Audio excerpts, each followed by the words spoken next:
RealAgriculture.com's coverage of Canada's Farm Progress Show in Regina, Saskatchewan is brought to you by Morris. We hear you.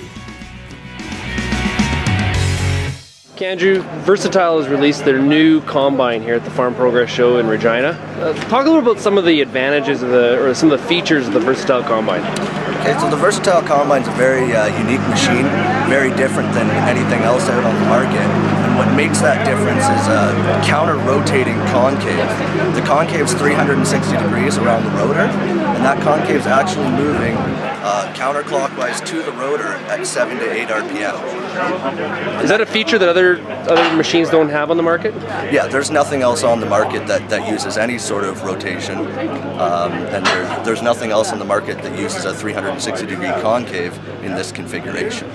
So this is a very typical rotor setup, except for the concave that's rotating. And you've been testing this unique feature in Russia for the last couple of years, have you not? Well, it's been in production in Russia and for the European market for about 5 years.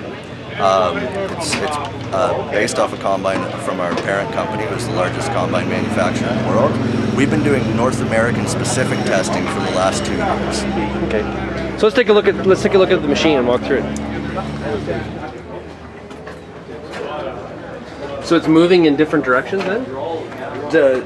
The rotor itself is rotating like a typical rotor clockwise, and the concave is constantly moving 360 degrees counterclockwise. And there's 3 principal advantages to that system.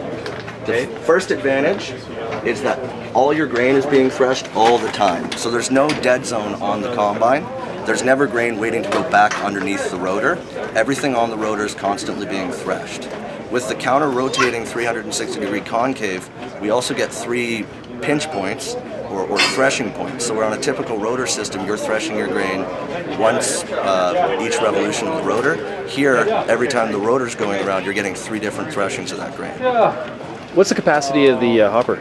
That's a 340 bushel tank. Okay. Is there any other features of the machine? We've repowered it with an 11.9 liter Cummins engine, and one of the other unique features of the machine is the feeder house. It's actually fed with a 4-stage beater system instead of using a feeder chain like your typical North American combine. Right, so the machine seems to be like it's constantly thrashing the grain. Yes, from start to finish the grain is constantly being thrashed, and what that does is it gives us fantastic throughput. We're getting very good threshing capacity, and with that also we're getting a cleaner grain sample than you'll find in another combine because of the constant threshing and the cleaning of the moving concave. So Andrew, talk a little bit about Versatile from a combine perspective. Well, I mean, Versatile years ago was in the combine market, of course. Prior to going away from the Versatile name, in 2007 we were purchased by the world's largest combine manufacturer to enter combines both into North America and to ship tractors overseas. What does the combine retail for? Our retail price is $389,000 on this unit. Okay, through your regular distribution network that you've been using? Absolutely.